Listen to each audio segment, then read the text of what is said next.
నమస్తే, నేను ఆదిత్య. కొరటాల శివ దర్శకత్వంలో ఎన్టీఆర్ హీరోగా, జాన్వీ కపూర్ హీరోయిన్ గా వచ్చినటువంటి మూవీ దేవరా పార్ట్ 1.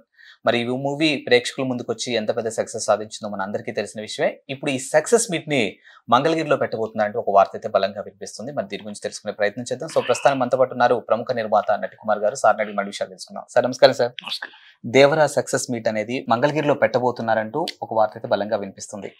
మరి మంగళగిరిలోనే పెట్టడానికి బిహైండ్ రీజన్స్ ఏమైనా ఉన్నాయా? అసలు దీన్ని ఏ విధంగా చూడొచ్చు మనం? అంటే నాకైతే మామూలుగా మంగళగిరిలో సక్సెస్ మీట్ పెడతారని నేను అనుకోవట్లే.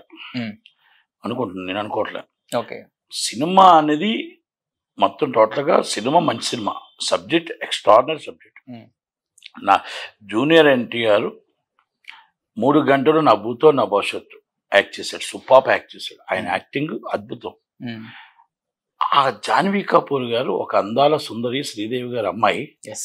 ఆ అమ్మాయిని వాడుకోకుండా 17 నిమిషాలు సినిమా పెట్టి ఆ సాంగ్ని బయటకు వదిలి జనాల్ని ఆ సాంగ్ అంత మంచి సాంగ్ని తీసేసి మొత్తం టోటల్గా సైఫ్ అలీ ఖాన్ వాడుకోకుండా బయట ఎక్కడ సైడ్ ఆర్టిస్టులు వాడుకోకుండా ఒక్క జూనియర్ ఎన్టీఆర్ గారి మీద 3 గంటల సినిమా తీయడం అనేది ఆయన నడిపించాడు, అద్భుతంగా నడిపించాడు. ఇస్ ద స్క్రీన్ ప్లే, ఎక్కడైతే స్క్రీన్ ప్లే తేడా వచ్చిందో అక్కడ సినిమా డైరెక్టర్ ఫాల్ట్ ఉంది. ఓకే, డైరెక్టర్ ఫాల్ట్ ఉంది. ఈ 100 కోట్ల కలెక్షన్ జూనియర్ ఎన్టీఆర్ గారి వల్ల వస్తుంది. ఈ 100 కోట్ల డబ్బులు కలెక్ట్ చేస్తుంది జూనియర్ ఎన్టీఆర్ గారి సినిమా, అంతే తప్ప ఇది కొరటాల శివ గారు ఫెయిల్ అయిపోయారు. కొరటాల శివ గారు డైరెక్షన్ ట్రాక్ చేయలేకపోయారు. కొరటాల శివ గారు 2వ పార్ట్ మీద ఉన్నంత ప్రేమ ఫస్ట్ పార్ట్ మీద లేదు. ఆ సాంగ్ ఇప్పటికైనా సాంగ్ పెడితే, ఇప్పటికైనా అమ్మాయి సీన్స్ అవి జూనియర్ ఎన్టీఆర్ సీన్స్ కొని పెడితే, టెక్నికల్గా కొన్ని చిన్నవిగానే ఏమైనా చేయగలిగితే 100% సక్సెస్, మళ్ళీ సినిమా సూపర్ డూపర్ హిట్ అవుతుంది. అది ఒక్కసారి ఆలోచించుకోవాలా. సక్సెస్ మీట్ అనేది సినిమా సక్సెస్ కింద లెక్క. ఎందుకంటే 3 రోజుల్లో డబ్బులు బాగా వచ్చాయి. ఇప్పుడు మొత్తం 4వ రోజు నుంచి థియేటర్ కలెక్షన్స్ అయితే బాగా డల్గా ఉన్నాయి.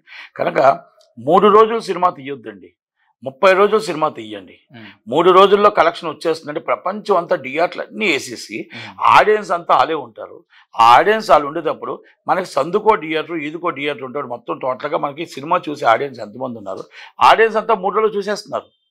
4వ రోజు థియేటర్ నష్టపోతుంది, థియేటర్ ఖాళీ అయిపోతుంది. ఎగ్జిబిటర్కి ఒక 5 వారాలు 6 వారాలు ఆడితే ఎగ్జిబిటర్కి 3 వారాలు 4 వారాలు రెంట్ వస్తే ఆనందం. కనుక అదొక్కసారి మనం ఆచరణలో పెట్టుకోవాలి. అది డైరెక్టర్గా ఆయన 4 వారాలు 5 వారాలు తీయలేపారు. 6 సూపర్ డూపర్ హిట్స్ ఇచ్చాడు. ఆచార్య సినిమాకి ఎవరో హీరో తప్పు చేశారన్నారు. ఈ సినిమాకి ఎవరు తప్పు చేశారు? మీరు తప్పు చేశారా? జూనియర్ ఎన్టీఆర్ గారు దూరరు, ఎవరో దూరరు. కనుక మనం తొందరపాటు స్టేట్మెంట్లు ఇవ్వకూడదు. కనుక మీరు బాగా మంచి డైరెక్టర్, మంచి వర్తున్నవారు.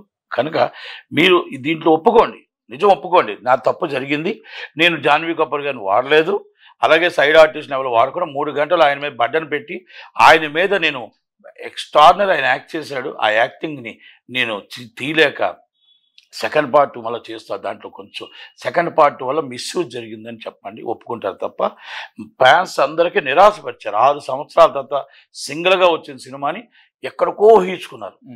ఆ ఊహించుకున్నది చాలా చాలా ఇబ్బంది పెట్టేశారు. ఒకటి. రెండోది, ఇంకొకటి పెద్ద ప్రాబ్లం ఏమవుతుందంటే 1 గంటకి షో వేస్తే ఈ 1 గంటకి షోకి సినిమాలందరికీ జనాలు వెళ్ళిపోయారు, ఫోన్ పట్టుకుంటున్నారు. ఇంకా టైటిల్ అవుతుంది, మామ టైటిల్ కరెక్ట్గా రాలేదు, మామ ఫస్ట్ స్టాప్లో ఇంకా ఎన్టీఆర్ జూనియర్ రాలేదు, మామ హీరోయిన్ రాలేదు, మామ నా 1000 రూపాయల దండికి మామ రాడ్డు, మామ నాకు ఇప్పుడు నాకు మందు బాటిల్ ఫుల్ బాటిల్ డబ్బులు పోయాం అంటే ఇట్స్ అ గేమ్. 3 గంటల సినిమాలో 300 ట్రోలింగ్స్ చేస్తున్నారు. ఇది కరెక్టా? సినిమా పూర్తిగా చూడండి, సినిమా పూర్తిగా చూసి మీకు క్లారిటీ వచ్చి నచ్చలేదు చెప్పండి, నచ్చింది ఓకే ఇంకొకరికి చెప్పండి, నచ్చకపోతే 10 మందికి చెప్పండి, తప్పలేదు. కానీ ఇలా ట్రోల్ చేయకూడదు. మీరు అందుకే నేను చెప్తున్నాను, థియేటర్ వారిని, ఛాంబర్ వారిని, కౌన్సిల్ వారిని అంటే ఆల్ సినిమా రిలీజ్ చేసే బిగ్ మూవీ రిలీజ్ చేసేటప్పుడు మీరు దయచేసి చిన్న సినిమా పెద్ద సినిమా ఫస్ట్ డే శుక్రవారం, శనివారం, సండే దాకా సెల్ ఫోన్స్ నాట్ అలౌడ్. మీరు సెల్ ఫోన్ డిపాజిట్కి ఒకటి పెట్టండి, 10 రూపాయలు సెల్ ఫోన్కి పెట్టండి, లేదా ఫోన్ మీరు బయట పెట్టుకొని రండి, లోనకి ఫోన్ తీసుకెళ్ళకూడదు, సెక్యూరిటీ చెకింగ్ చేసి పంపించాలా. ఇది మనం చేయగలిగితే కొంతలోనే సినిమాని కాపాడుకోగలుగుతాం. సినిమాని రాత్రి 2 గంటలకు అయితే అప్పుడే మొత్తం టోటల్గా అంతా పెంట చేసేస్తే ఎలాగా? తప్పది.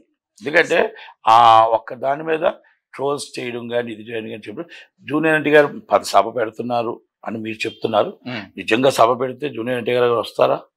మరి వచ్చి ఏం మాట్లాడతారు ఏంటో చూద్దాం. నాకైతే మాత్రం డైరెక్టర్ గారు తప్పు చేశారు, డైరెక్టర్ గారు కరెక్ట్గా ట్రాక్లు చేయలేదు, కరెక్ట్గా తీయలేదని చెప్పగలుగుతారు. సినిమా మాత్రం నేను ఫ్లాప్ అని చెప్పట్లేదు, హిట్ అని చెప్పట్లేదు. సినిమా కలెక్షన్స్లో ఎక్కడికో వెళ్ళిపోయింది, అది జూనియర్ ఎన్టీఆర్ గారి వల్లే. 3 రోజుల తర్వాత 4వ రోజు థియేటర్కి సినిమా పనికి రావట్లేదు. అంటే థియేటర్లో ఖాళీ అవ్వడం వల్ల ఎగ్జిబిటర్ ఇబ్బంది పడుతున్నాడు. సార్ మీరు చెప్పండి, ఇప్పుడు ఒక మూవీ తీయడం ఒక ఎత్తు అయితే మూవీ ప్రమోట్ చేయడం ఇంకో ఎత్తు. ఎట్ ద సేమ్ టైమ్ ఇప్పుడు మారుతున్న టెక్నాలజీ ఏదైతే ఉందో, మీరు అన్నారు థియేటర్లో కూర్చొనే బయటకు వీడియోలు పంపించేస్తున్నారు, ట్రోలింగ్ చేసేస్తున్నారు అని. సో ఒక మూవీని సక్సెస్ చేయడానికి టెక్నాలజీ ఎంత యూజ్ అవుతుందో, ఒక మూవీని ఫ్లాప్ చేయడానికి కూడా టెక్నాలజీ ఎంత యూజ్ అవుతుందో ఎక్కువ అవుతుంది. ఓకే, మూవీని హిట్ చేయడానికి కొంత అయితే మొత్తం టోటల్గా ఫ్లాప్ చేయడానికి 70% ఊత వస్తుంది. ఓకే, దానివల్ల చాలా ఇబ్బంది అయిపోతుంది. అండ్ ఇప్పుడు కొరటాల శివ గారి గురించి మాట్లాడుకుంటే, మీరు అన్నారు గతంలో చాలా మంచి హిట్స్ ఇచ్చారు మనకి, ఆచార్య నుంచి ఎందుకు దెబ్బ పడిందో తెలియదు కానీ కొంచెం వెనక్కి వెళ్ళారు అని చెప్తున్నారు. అంటే మారుతున్న టెక్నాలజీకి అనుగుణంగా పబ్లిక్ అంటే సినీ ప్రేమికులు ఎవరైతే ఉన్నారో వాళ్ళ పల్స్ ని పట్టుకోవడంలో డైరెక్టర్లు కాస్త విఫలమవుతున్నారని.